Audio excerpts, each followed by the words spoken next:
andito na tayo sa kalawakan. Ano ang center ng solar system natin?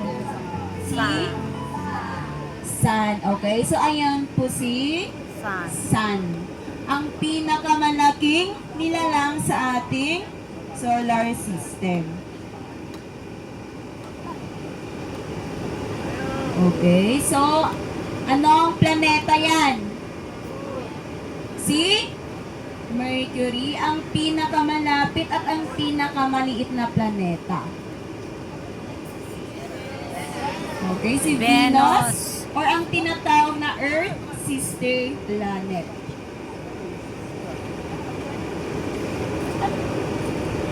Ayan naman ang Earth, kung saan tayo nakatira. At bago si Mars, meron si Moon, ang natural satellite ng mga planeta.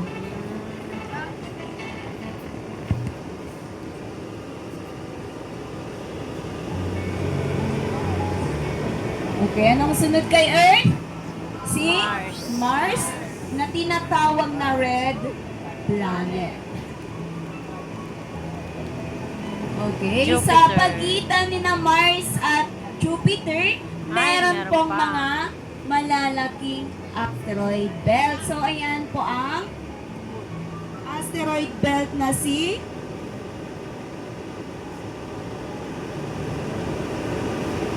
anong asteroid belt yan? Si Ceres.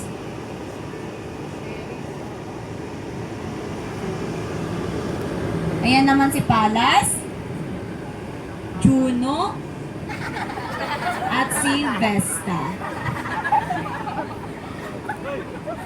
Okay, anong sunod kay planet Jupiter. Mars? Si Jupiter. So, ayan po si Jupiter, ang pinakamalaking planeta sa solar system.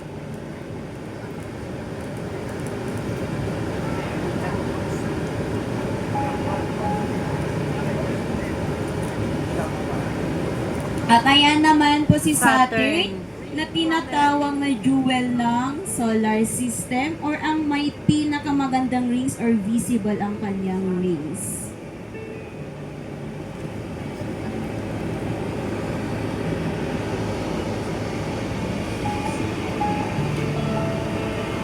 Si Uranus, na pinakamalamig na mundo.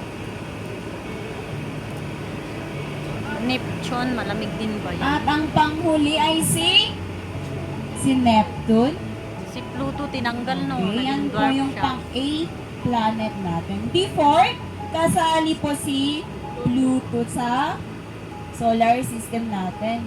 Pero, na-demote na po siya as dwarf planet.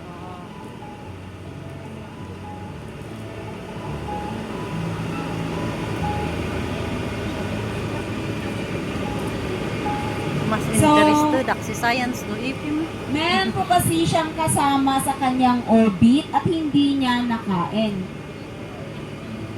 Yan ay sina Aries, Yan si Aries. Umea, dwarf planet Makemake, dwarf planet Sedna, dwarf planet Orcus, Quaoar, at si Varuna. Yan yung mga dahilan or pangunahing dahilan kung bakit na-demote si Pluto as dwarf planet. And this star is actually our sun, as seen from the orbit of the dwarf planet.